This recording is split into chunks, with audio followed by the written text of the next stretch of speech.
Very good. We're ready here too. We'll go ahead and get started. We'll call the meeting to order. If we want to go ahead and go around the room for roll call.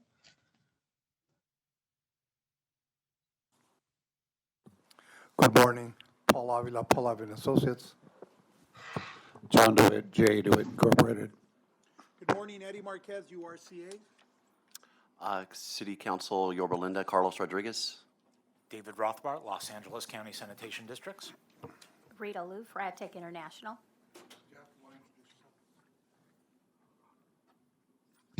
Jeff Blake, Metal Finishers Association. Nancy Feldman, Council's Office. Derek Alatorre, South Coast.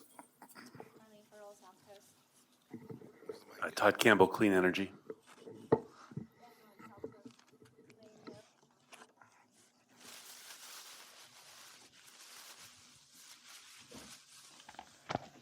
All right, is that it? I see we don't have anybody at Supervisor Rutherford's or Supervisor Perez's office. And so with that, we'll look at the first at the meeting minutes from last month. Does anyone have any questions on the minutes? Mr. Chairman, this is David Rothbart. I do have a comment regarding discussion of Rule 1403, and Councilmember Rodriguez had proposed a motion, and there was a discussion of essentially encouraging staff to work with stakeholders on the rule, and that didn't get reflected in the minutes. And also there was discussion as far as could we have a motion, what was appropriate for this advisory group, and maybe it'd be nice to have a further clarification if that is something we could do as a advisory group to unanimously provide direction.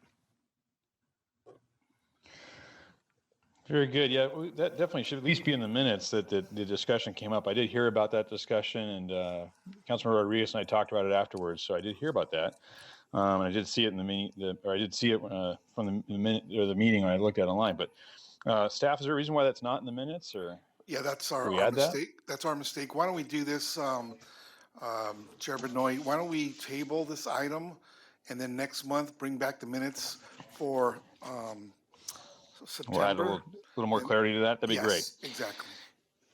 Okay. And then on for follow-up and action items, Derek, could we add some clarification?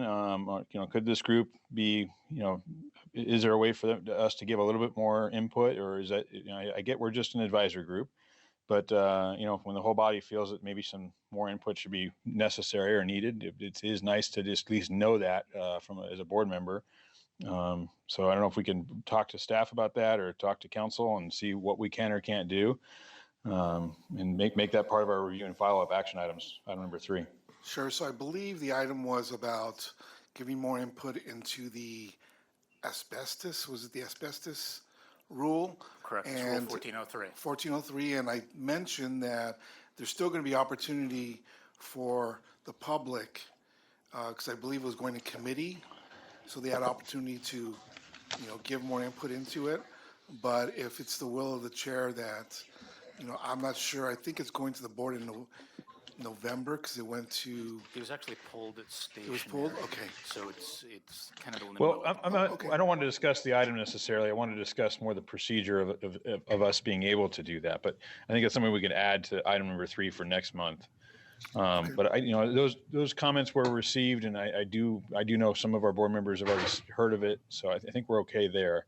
But for future, it'd be nice to have some more clarification what we can or can't do, and if we can figure out other ways to communicate that as a body to the board.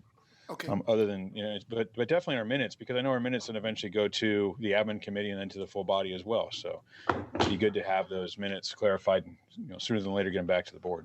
Absolutely. If I could just add a quick comment as far as the minutes, I think the sequence was that when the motion was pulled, or as the minutes say retracted, that it was because that there seemingly was unanimous sentiment to provide a recommendation or direction to staff for them to consider the public comment of moving the issue of asbestos and an asphalt-related topic to an ad hoc committee.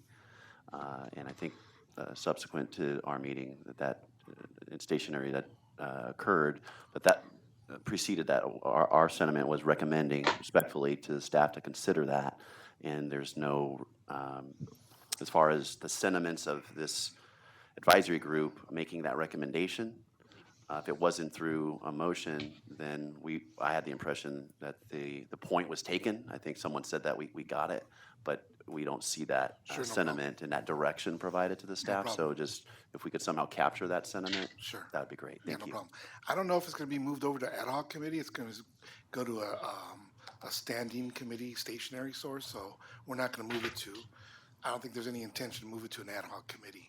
It's strictly going to be in stationary, and then from there it goes to the board. Okay, well, I'll stand corrected, but I think the sentiment of this advisory group was to, that was a recommendation. So whether or not, it's clearly that's not the step that's been taken, but that was what the Yeah, no advisory problem. group was We'll trying to definitely get put it in across. there Thank you. for next month. Yes, Paul. I have a question for you, more of a procedural thing, not a dissertation. Let's suppose that this information, we voted on it, went down the road a couple of months, and then let's say John here got an epiphany and said, you know what, I want to resurrect this. Can we go back 6 months, 8 months into the minutes and start a discussion on that, or is there a finite time? Once the minutes are voted on and approved, they're the official minutes That's it. of the meeting. All right, thank you. Right. Thank you. Okay, so with that, can we go ahead and we'll go on to follow-up and action items, Derek? Sure, the action item, and I apologize for missing the other one, but the action item was provide Mr. Geary with an update on South Coast AQMD's participation on the XI Community Advisory Committee. Since we're not a prominent member on that committee anymore, the last time that there was a board member appointed to that advisory group, external advisory group, the chair of the governing board appointed Dr. Liu. Because we were more active on it, we're no longer as active. This is mainly a DTSC lead project for the cleanup. So at this time, no other board member is going to be appointed to that advisory group. So that's what I got to follow up. Felipe is not here, but I'll make sure that we send him a response if he shows up late, or if he doesn't show up at all, I'll make sure we do communicate that to him. Derek? Just a couple of comments on the follow-up action items. I wanted to echo the chairman's comments about the procedure. You know, I'm not so much referencing the specific issues on 1403. I watched the webcast. I wasn't able to make the meeting. But just, you know, the procedure of when there's a sentiment expressed by the local government small business advisory group, how do we express that sentiment? And then the second thing on the follow-up items is just reiterating my request for the Rule 219 printer update. Thank you. And when staff tells me they're ready for 219, that's when we're going to do it. Okay.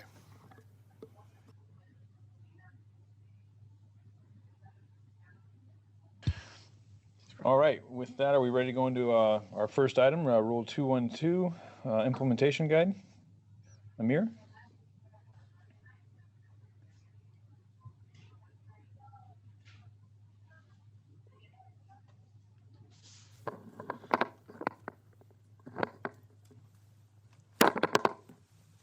Good morning, Mr. Chair, governing board members, and the members of the committee. My name is Amir Dejbakhsh, and I'm the acting deputy executive officer for engineering and permitting. And I'm here today to give you a short update on the changes that we have made to our Rule 212 guidelines. Rule 212 is basically the requirements for issuing a permit and the noticing that we follow. The implementation guidelines update that we have made basically covers we try to clarify the thresholds. We've tried to clarify the thresholds for the triggering notices for specific category of the notices that we issue, and the rest of it was more of an administrative updates for adding multiple languages to the notices, be more diligent with the California Public Records Act, formalizing our notice distribution process, and then also how to update our contact information for external agencies and other interested parties. So as I explained earlier, our Rule 212 requires for us to do public noticing for certain permitting actions. Now, for a certain category of notices, when dealing with minuscule emissions, we had heard from stakeholders that they prefer to hear more from larger projects, or actually the projects that impacts their community. And this was the genesis for the change of the guidelines that have been put into effect earlier this year.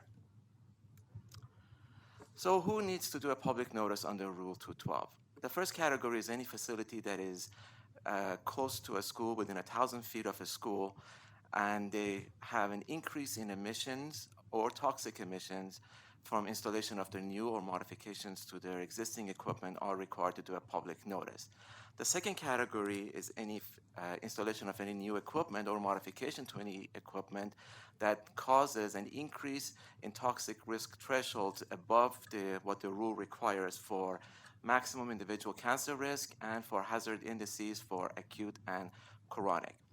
The third category is for if your installation of the equipment or the increase in emissions for the equipment or from the facility exceeds the daily maximum emissions as specified in Rule 212G. Now, interestingly enough, all three sections of the rule has the requirements under Section 212D for the distribution process. However, 212G also includes specific noticing requirements that is specified under 40 CFR Part 51.161B and 40 CFR 124.10. 40 CFR Part 51 deals with the submission of SIP submittals to the EPA, and 124 deals with the PST permits and permits that be issued on their outer continental shelf.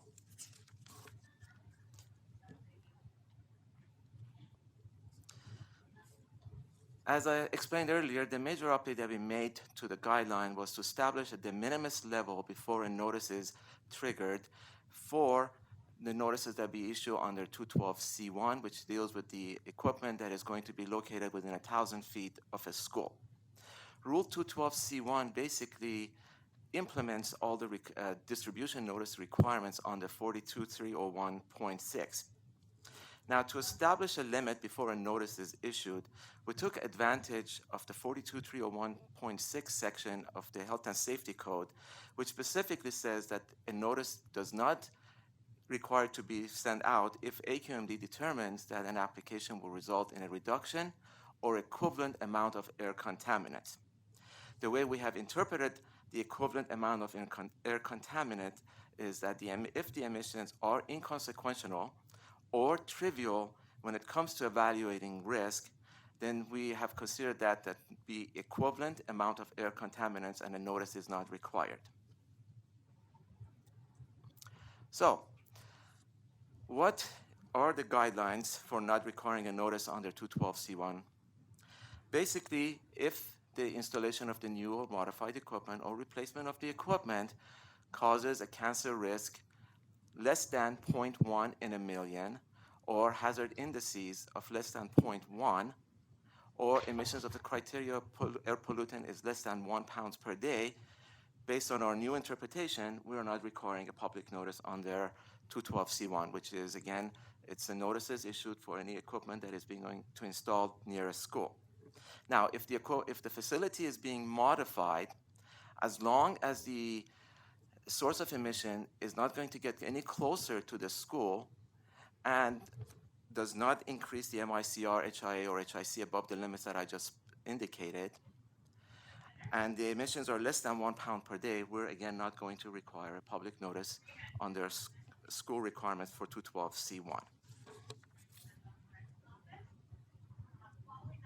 Now, the other administrative changes that we have made to our guideline is, again, we have instructed staff specifically to do multiple notices in different languages and then to do that, we have asked them to go in there and do due diligence, looking at the school websites and determine, the demographics of the students attending the school and make a determination the different languages the notice has to be prepared in. We have referred to our guidelines for implementing California Public Records Act in the guideline.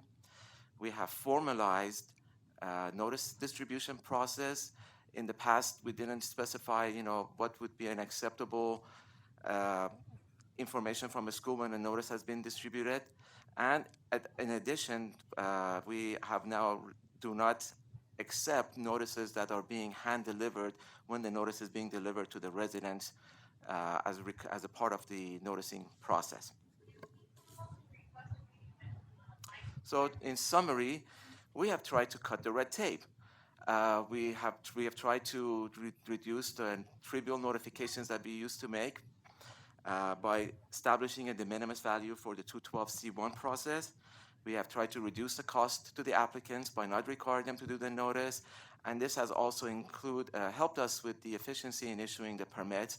And we have also tried to improve consistency in our notices and in the process that we go through before a notice is finalized. With that, I'm available to answer any questions. Yes, sir. Any questions, anyone? Yeah, I got Paul. Amir, Go ahead. generally speaking, wouldn't the new technology, let's say a big gigantic air conditioner, you had an old one and it's already causing a lot of pollution, and they put a new one in, okay?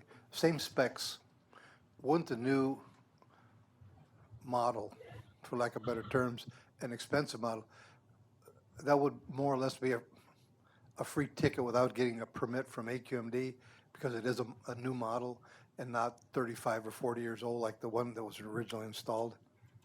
Does that make sense? Well, the way our Rule 219 is set up, it doesn't give you an exemption from a permit unless it's an identical replacement. So if you come in with a new model that is different from what the functionally identical, it doesn't give you the exemption. You still have to go through the permitting process. I didn't know that. Thank you. You're welcome. Rita has a question. Yes, just clarification, Amir. Thanks for the presentation. And I want to say as an aside that I've experienced the Public Records Act process through the district, and I commend the district. You guys are very diligent with Public Records Act requests, so thank you for that. But slide 5 talks about whenever AQMD determines that an application will result in a reduction. Is that done through the permit processing, just regular procedure, or how is that done? I'm sorry, I'm sort of confused. Are you asking about the requirements for the noticing or the public No, record? so on slide 5, Right. the second bullet, it says that the special notice requirement will not apply wherever, but I think that's a typo, whenever.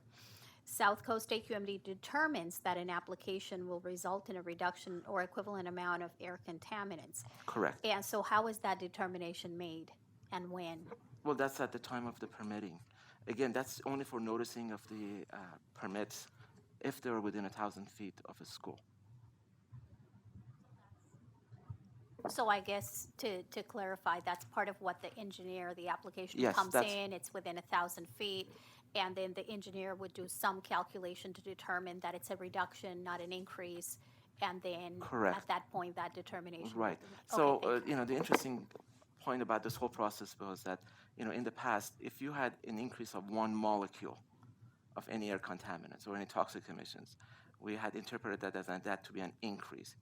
This new approach to our guideline gives us a de minimis value, which helps us issuing the permits faster and reduce the number of the trivial notices that we have to make. I don't know if I answered your question.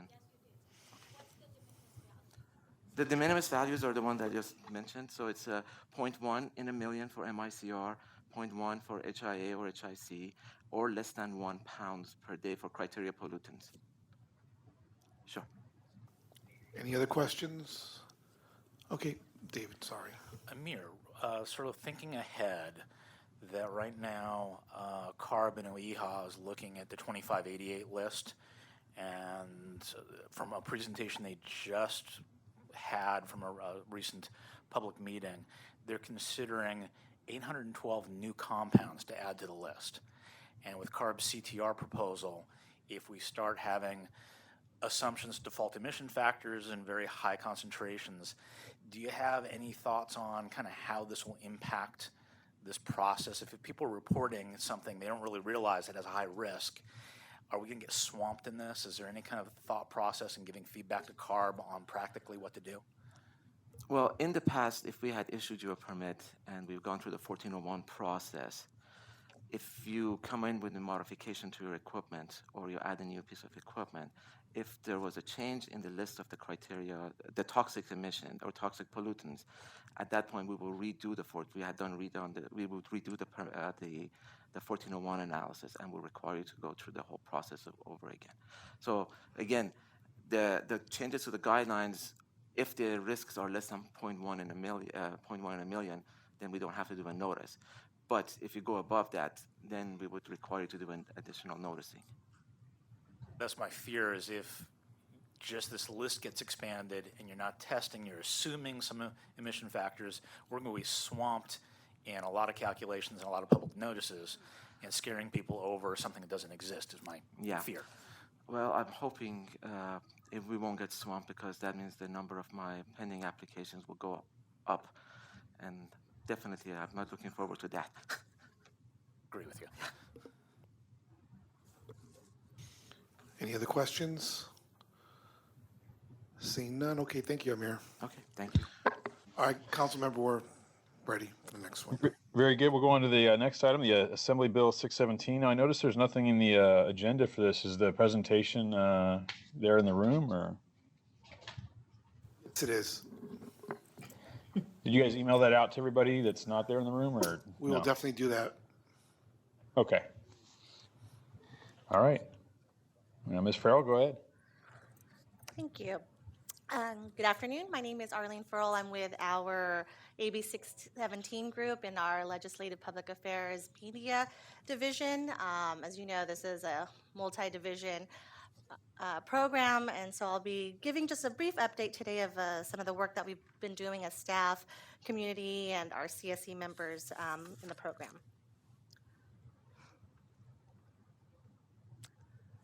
Okay, so I'm going to split up the presentation a little bit and talk about year one implementation and then a little bit about year two.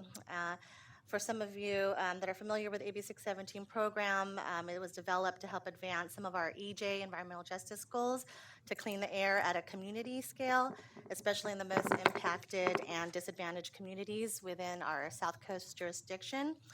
And so the first part will be this year one, and these are communities that were selected for year one: San Bernardino, Muscoy, Wilmington, Carson, West Long Beach, Boyle Heights, East LA, West Commerce. So these are three communities. We have steering committees for each one of them. And so this is just some of the work that we've been doing in this past year. We've had a total of 28 CSC meetings. We're going to have about 3 more this month in October. Throughout the process, we've had 60 individual meetings, meaning we've gone face-to-face or had small group meetings. We've had 3, that number is 3 community bus tours for each of the communities, and I believe we used all electric buses for to travel within those communities. And we've had 3 technical advisory group meetings. For our advisory group, we have about members that include about 2 to 3 members from each of the 3 communities listed there. Plus, we also have additional technical experts from academia, research institutes, and governmental agencies. And then we've had 6 community workshops, which we identify as community ID meetings or community kickoff meetings in each of those communities. So this is just a quick glimpse of what we do in our CSE. You'll see some photos of our co-hosts, some community member presentations, some of our activities. We have community testimonials. A few of those shots are from our community bus tours. At all our CSC meetings, we include Q&A as well as public comment. and Spanish interpretation is available at all our meetings, and sometimes other languages if requested by the public.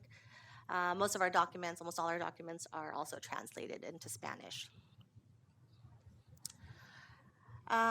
So just this past September, our governing board recently approved the 3 SERPs. Each SERP derived from community-driven efforts. SERP, excuse me, it's Community Emission Reduction Plan Development. So sorry about that, that's SERP, Community Emission Reduction Plan. And so it derived from our community-driven efforts. As seen in our earlier slide, staff really tried to make themselves available for the individual meetings outside of the CSC meetings to work out a lot of the issues and needs of the communities to talk about. As you can see there, their air quality priorities, the specific strategies, for example, metrics and targets were really stressed by the community and now are included in all 3 SERPs, actions and steps. And then, so within all 3 SERPs, we have 49 actions, approximately 160 steps. And so each action includes a suite of strategies, the steps, timeline, milestones, the metrics of how to track this progress, and the collaborating entities that will follow through with these actions. And so of those 49, 28 of them are emission reduction actions. And so now we're moving forward from this SERP development process now to the actual SERP implementation, which will now be our focus of our year 2020 CSC, looking at possibly quarterly meetings starting January.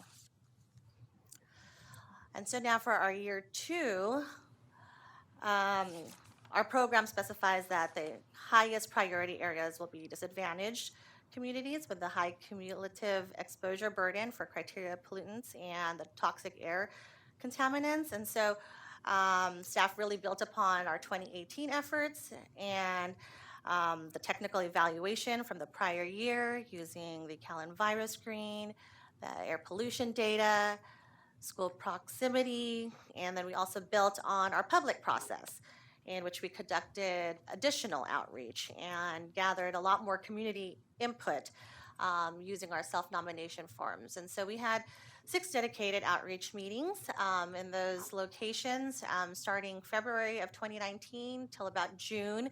We were in North Shore, Buena Park, Colton, Huntington Park, Harupa Valley, and then lastly Southgate. So just because no one knows where North Shore is, North Shore is North Shore of the Salton Sea. So that's. I'll have a map later on in the slide showing our eastern. Some of us know where that's at, There you go. especially Supervisor Perez. Thank you.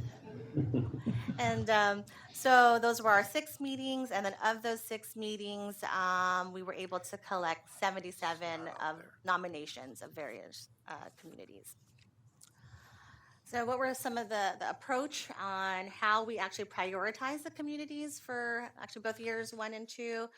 Well, first step, we use the technical data and the community nomination forms. Step 2, we then identify whether they're in the South Coast Air Basin, SCAB, or the Salton Sea Air Basin, SSAB, which is where North Shore is. Third, then they look at the screening criteria using the CalEnviro screen and then some of the Salton Sea Air Basin considerations. Then we look at additional factors, again using the community nomination forms, some of the air monitoring findings, community plans, school proximity metric, and then lastly, and actually quite important, is how ready are these communities? What are some the partnerships that they've had with existing government and stakeholders? Do they have past or even current projects and science that's already happening? So for year 2, there were actually 2 communities that we recommended to our board this past September. The first one being Southgate, Florence, Firestone, the eastern portions, Walnut Park, Huntington Park, western portions, Cudahy, and Bell Gardens, southern part. So we like to call this area the Southeast Los Angeles community. And it includes part of the Alameda Corridor, an industrial area with a cargo rail line that links the port areas to near downtown LA. We have several industrial areas in this eastern portion of this community. And of course, the 710 freeway, it's as we know, is a heavily trafficked truck route. And so this community was actually recommended by our governing board back in 2018, but CARB did not select it. And so we are nominating it again. Next, we have our Eastern Coachella Valley, for short, we call it ECV. And Eastern Coachella Valley, you'll see those 6 areas there, all the way from Indio, Coachella, Thermal, Mecca. There's that North Shore area by the Salton Sea and Oasis. And so the ECV, it's a rural area that stretches from City of Indio all the way down to the Salton Sea and is in the Salton Sea Air Basin within the Riverside County. Some of the sources of pollution in this region is, of course, the ag activities, construction activities, lots of unpaved roads. We do have goods movement in these areas. Of course, the exposure to the Salton Sea Playa, and some industrial facilities and hazardous waste facilities. Another characteristic that makes this community unique to us is that it's highly impacted by this declining Salton sea level. And so from those factors, we're really hoping to use ECV as a model for improving air quality in this type of rural, undeserved community. And so some of those photos were actually extracted from the ECV community nominations, some of that open burning. I'm going to go back and just show you. And some of those pictures were actually taken from one of our other nominations for Southgate. I'm missing a slide. Yeah, I did. I'm missing my timeline slide, but that's okay. I'm just going to briefly, I kind of mentioned it already. From February, June 2019, we had our outreach meetings. And then in June, that was actually our deadline to submit the nominations, which we all received. And this past September, we went to our board. Then in October, I think it's probably the 24th or 25th of this month,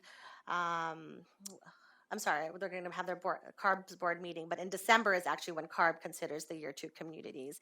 And then we hope to start up our 2020 year 2 CSC starting January. And so here, this is just a list of some of our community liaisons here in LPAM, but I also have some of our very hardworking planning folks here with me if we can answer any of your questions. Okay, Paul?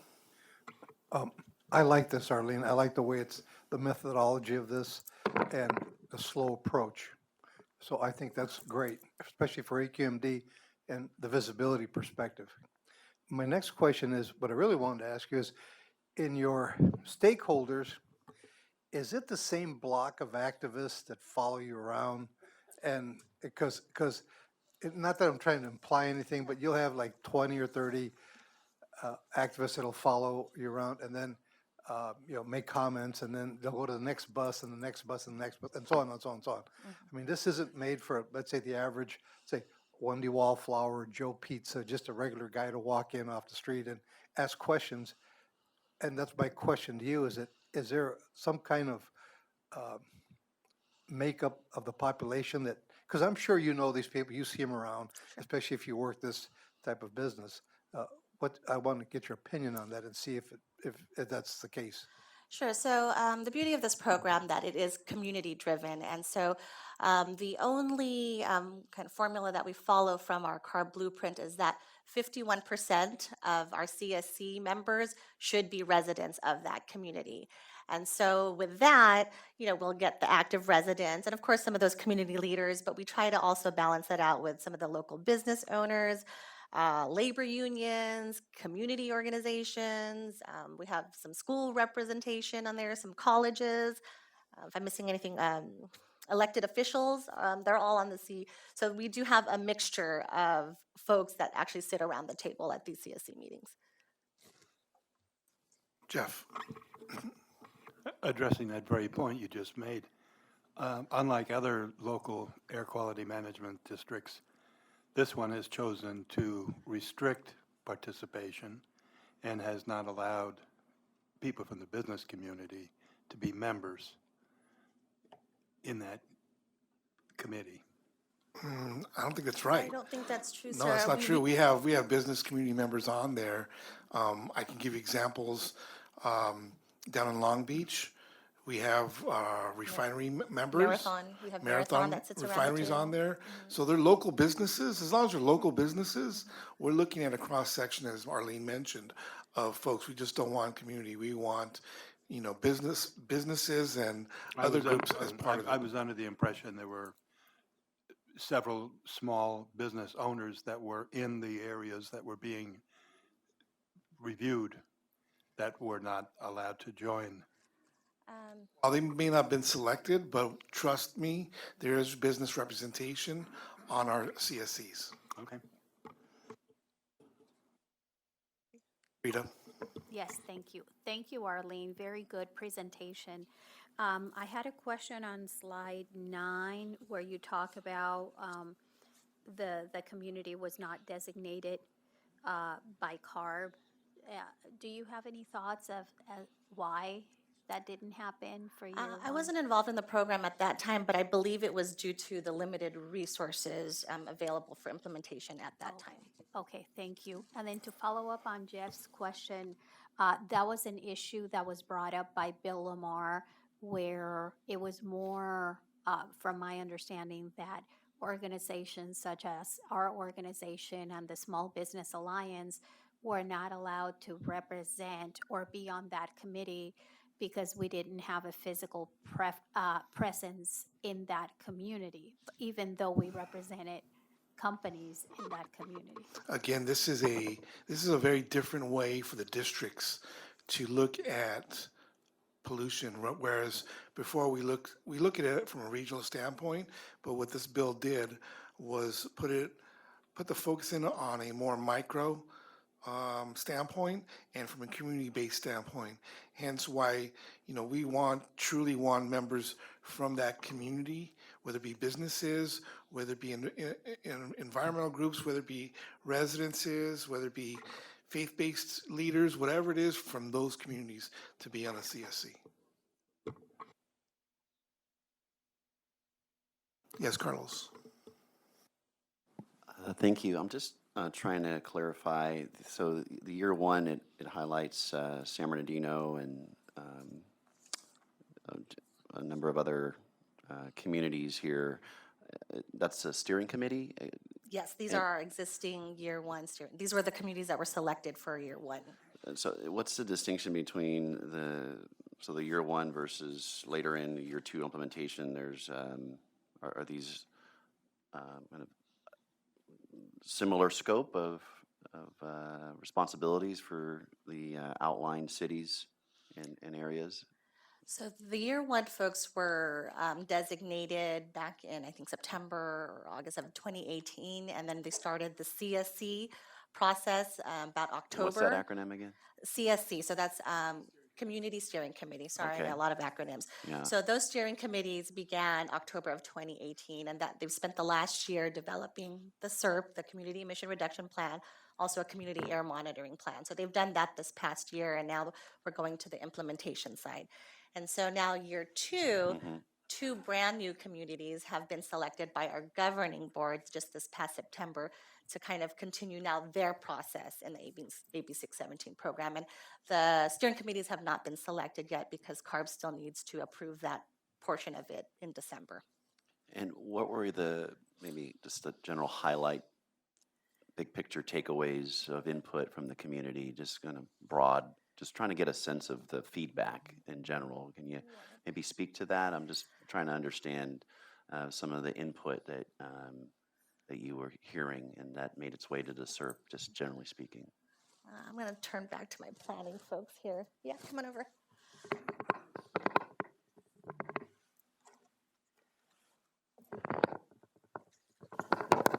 Good afternoon, Dan Garcia with, I'm the Planning and Rules Manager, currently working on the AB 617 program. So Each community is somewhat unique, and their concerns in particular each have their own kind of unique characteristics that they're concerned about from an air pollution perspective. So the bulk of the feedback that we heard back from our Wilmington, Carson, West Long Beach community, they obviously had concerns about sources such as refineries, as well as sources such as emissions from port activity, right? So those were kind of the two major categorical areas that they had concerns about in terms of air pollution. Our inland community, which was the San Bernardino Muscoy community, their primary concern in terms of air pollution was really trucks and rail, all driven, as you all know, by the logistics activity that occurs in that particular community. And then our East Los Angeles community also had specific concerns about air pollution sources such as of course, freeways was a big one for them. So as you all know, where the 101 meets the 60, kind of the East LA interchange, there's about 500,000 vehicles that traverse that community per day. So they had a significant concern about air pollution from freeways. And of course, much of that pollution is driven by activity, logistics activity as well. Those trucks cutting over to the inland empire, oftentimes coming up from the ports and going into the inland empire. And also, they have major rail yards in their community like BNSF and UP, another kind of logistics-driven concern. And so, and those were kind of the major categorical areas, but there were also other areas such as, industrial facilities like metal processing facilities in East Los Angeles.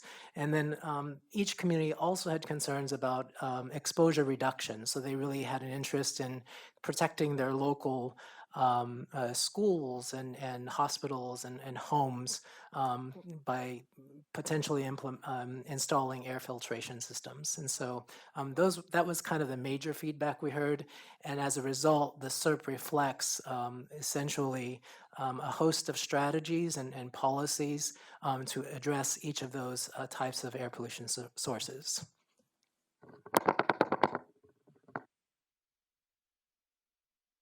Hopefully that answered the question. A little long-winded, but each SERP is about 500 to 800 pages. So there's a lot of information in there, a lot of background information. Overall, we have about 50 different strategies throughout the SERPs to reduce pollution from those sources. So I would encourage you, if you have any time, to kind of maybe one way to look at a high-level overview of the SERPs would be to look at the September governing board letters. And just one follow-up, just generally what type of attendance for these meetings would you typically say when you host one? So a typical steering committee has about 30, 35 folks around the table.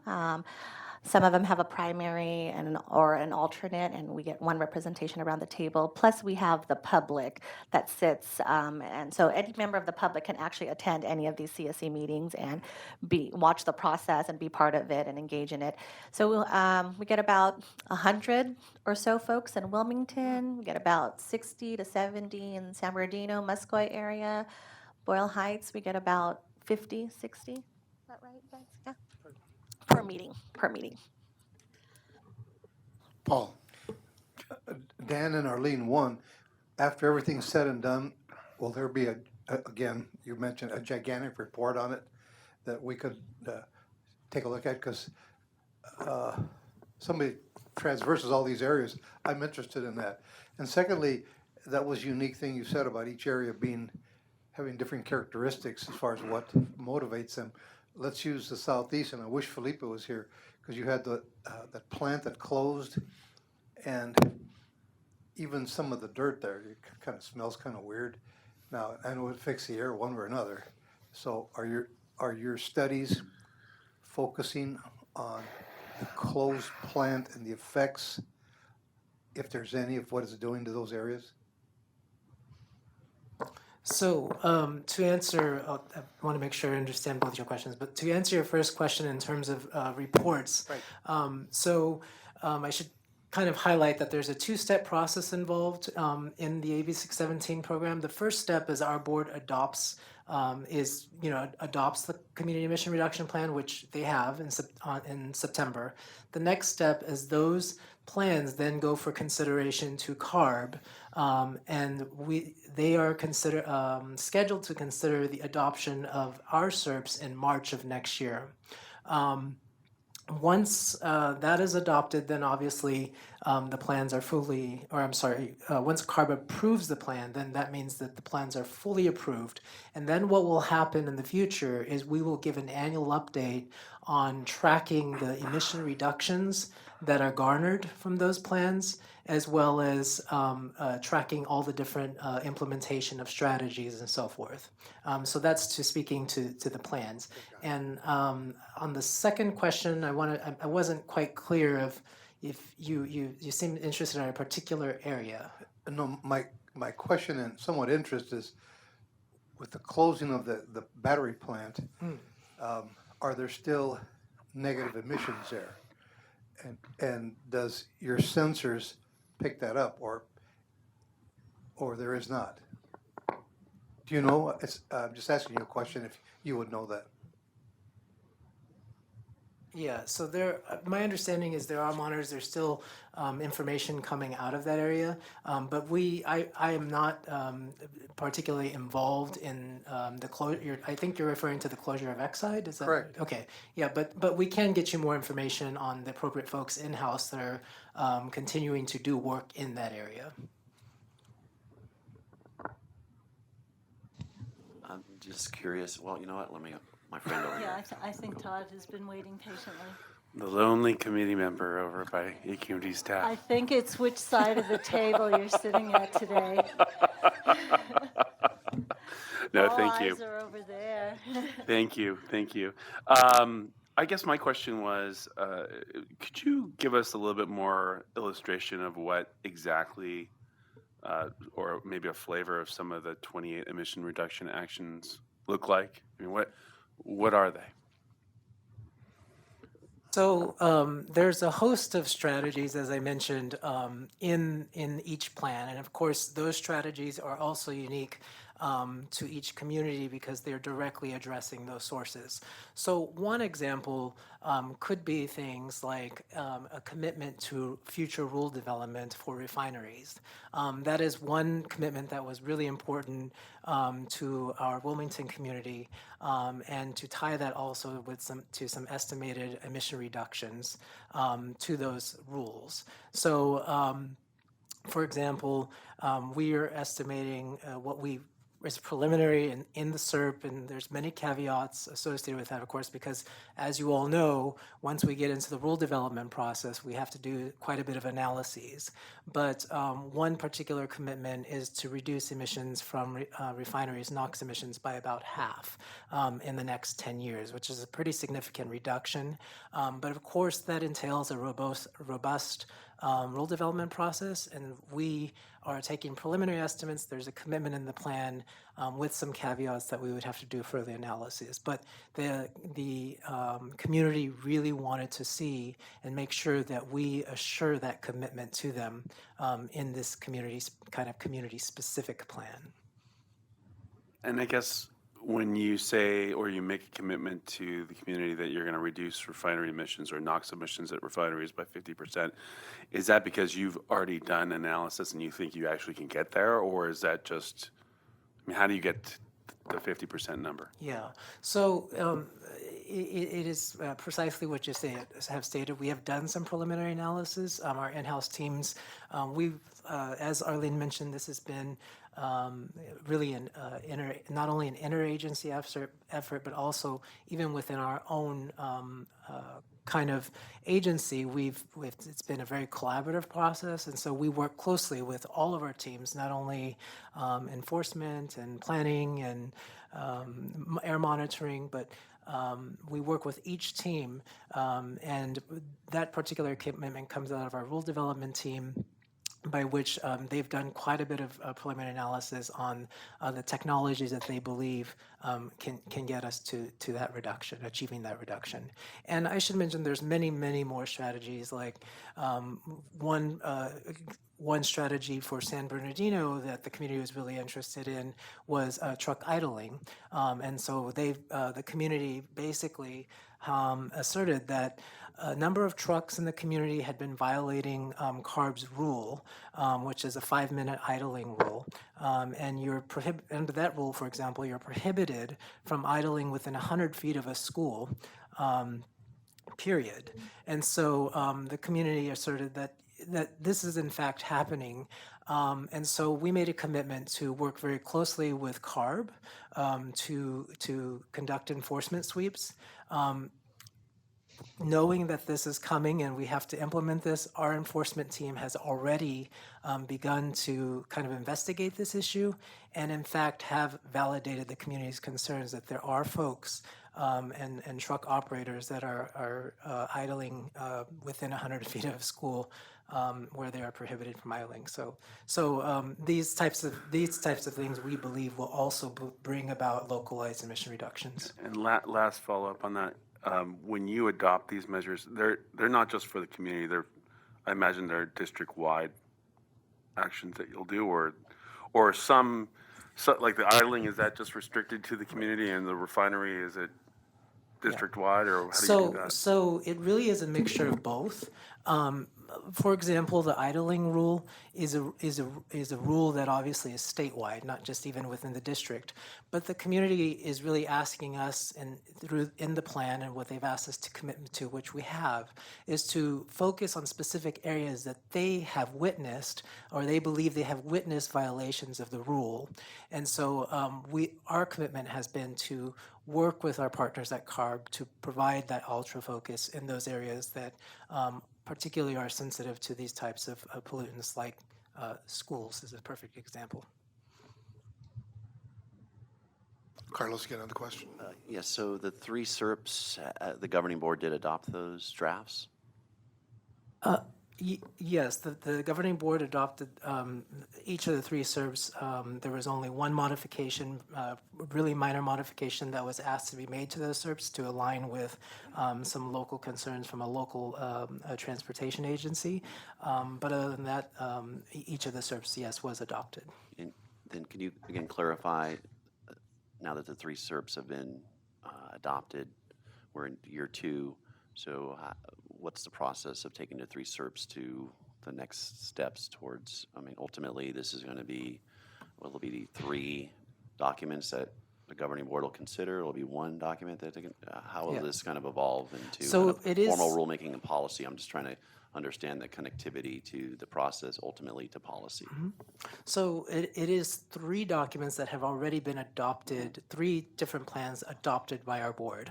We chose to keep them separate to ensure that we keep the local community nature of each plan so that they're very specific to that community. There's each of the sources that are identified are specific to that community and so forth. And so the process going forward is, as I mentioned earlier, is CARB does have a role in this, and CARB's role will be to then approve those plans because they also have some obligations in each of those plans to help us with, like I said, mentioned earlier as an example, some enforcement strategies. So the timeline is essentially that what we have a tentative schedule for January. CARB will actually hold community meetings in each of our communities and just get additional input from the community members if they have any additional concerns about these plans. And then what CARB will do is they will publish a staff report. That staff report will be published probably early February. And for a 30-day review period, and CARB's board will consider the plans for final approval in March. And the plans you're referencing are the 3 that the governing board, and so there will be no other SERPs, no other plans that are going to be developed? So, and that is the distinction that Arlene was mentioning between year 1 and year 2. So what we're doing right now, what we're completing right now is year 1. So CARB will have to basically approve year 1.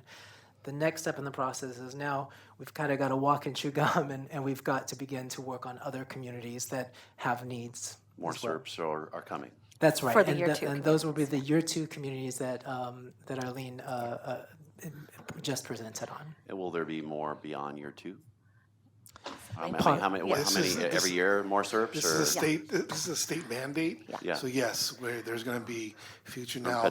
Perpetuity, just SERPs every year? Or, Yeah, I mean, Possibly, yeah. There's no sunset on this piece of legislation. Now, the big question, and we discussed this today at admin committee, is funding for this. Is the funding going to continue? And that's the key to this. And we're up in Sacramento, you know, this is all the funding is coming mainly from GGRF. There's some money that's coming from the Air Pollution Control Fund, but a big chunk of it is coming from GGRF. As long as GGRF is funding some of it, it's going to be there. But, you know, that's one of our biggest fights that we had in Sacramento, is that this is a mandate. You guys are making us do this, but there's no steady stream of funding. We have to go back every year to fight for the money. And so with that, I just want to close with, as Jeff mentioned earlier, we have what we call our interest forms for all 5 communities. And so if you know of anyone that either works or lives in any of the 5 communities that I mentioned, I can leave these forms here.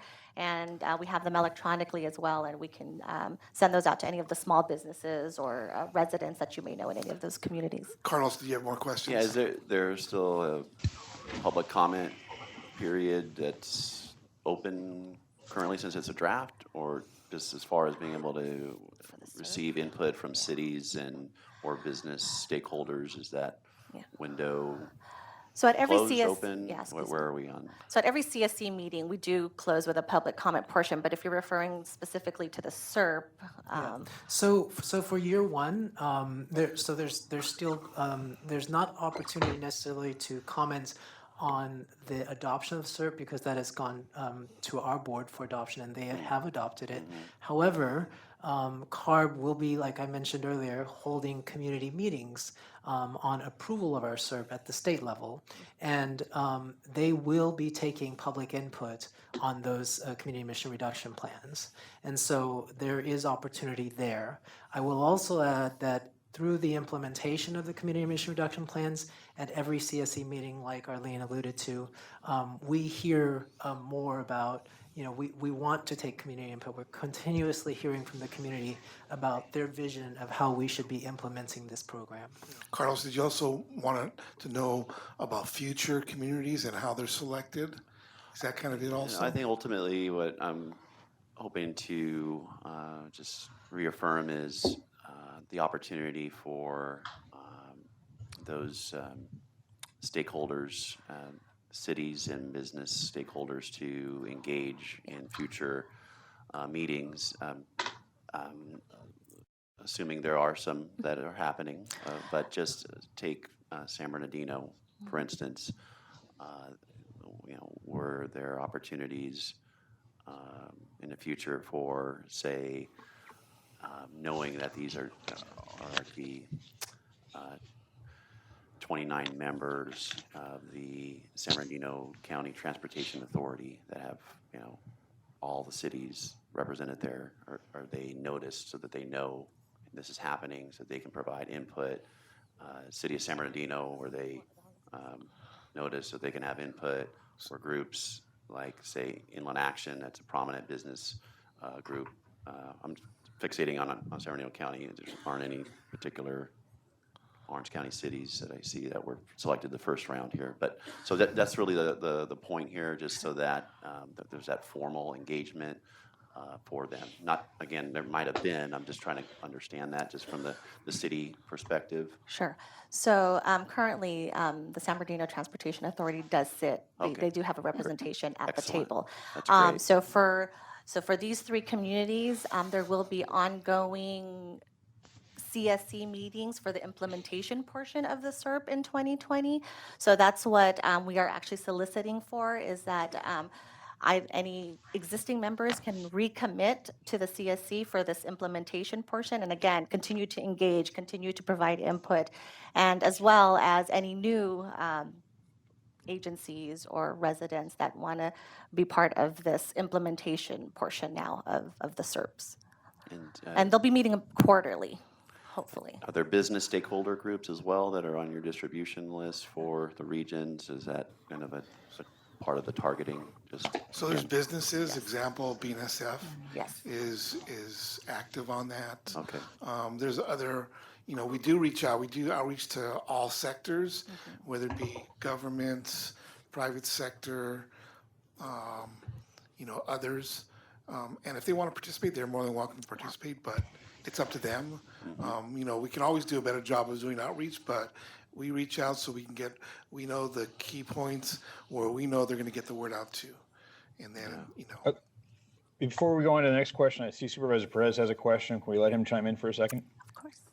Yeah, thank you, Mr. Chair, and members that are there as well as staff. Earlier this morning, we had a pretty good conversation on this. There was a little bit of back and forth, where there was quite a bit of questions, just like there are now, regarding 617 and going into year 2. And obviously year 2, hoping that CARB designates the Eastern Coachella Valley. I'm trying to prepare ourselves, myself out here, as well as community members are beginning to ask a lot of questions. At the end of the day, after all the Q&A that we had going back and forth, it was decided that there should be some form of documentation, some form of like 1-pager, 2-pager that breaks down, quite frankly, the process, moving forward. For example, what's going to happen after CARB? Let's say a CARB decides yes with the Eastern Coachella, what would be the next steps moving forward? What type of strategies and description of different type of projects that are going to be on the ground and in which communities? Do the funds already exist? And how much are we actually talking about? And if they do exist, where are they? And then as well, how they're going to be distributed. Another question would be is related to that is the formula. What is the formula? How is the formula created? Who creates the formula to distribute those monies? Is it internally? Is it through AQMD? Is it through CARB? Is it already in language at the state level? And so I think it'd be important, moving forward, that staff really think about all that, so that we could be clear with our folks in the communities, as well as obviously the business community that's asking all those questions, which quite frankly, I agree with. We should have had that already on paper, in my opinion, at least a 1-pager. When I was in the state legislature, people would come to me with all kinds of issues, but, we don't have time to read all that stuff. With 25 pages, 50 pages, give us a 1-pager that just breaks down the information that we need. And I think that would be helpful, at least for me, that would be helpful. So I just wanted to raise that to staff. I know staff might be there right now that heard the conversation earlier, and I just want to reinforce it once again. Thank you, Mr. Chair. Thank you, everyone, for your indulgence. Understood, Supervisor. Thank you very much. Paul, you had a question?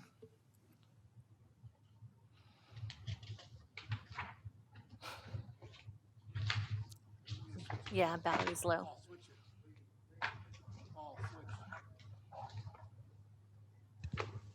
We can't hear anything on this side. Is Paul asking a question or? Testing, there we go. Yeah, There we go. last question, and then, hopefully, we'll put an end to this. I've got a question for Arlene and Dan, and also Junior here. Let's say all the studies are done, and they're done well. Believe me, this is very, very important to me, and I like the methodology here. Everything's done well, the reports are in, CARB agrees, everybody's happy, okay? Now, the big report goes to, let's pick a city here, not an unincorporated area, let's say Carson, okay? City Council, one of the representatives from AQMD, bang, here it is, okay? What if Carson doesn't do anything about it? Just collects the information. Now what? I would imagine, this is Junior speaking, I would imagine that, community in Carson's very active, and I don't think they're going to stand idly by. I know their mayor, as an example, he's very active. He comes to our board meetings. He's not afraid to speak up when he feels there's an injustice.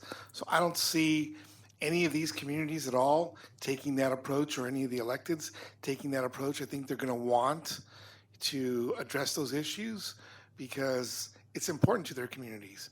Because they have to answer not just to, the business side, but they got to report, answer to the community side. And so there's a fine line that they have to reach. But obviously, I'm sure there's businesses out there that want to do the right thing, and we have to whether give them guidance, whether it be incentives through incentives, because there is incentive money in this program. Okay, there is incentive money that's going to be spent. So there's going to be opportunities for really addressing those issues in those communities, and with some real solid resources. If I may add to that, Derek, one kind of other additional factor I think that's really important is that in each plan, from a policy perspective, what we did was well, let me take a step back. Each of these I would certainly identify as a true community plan.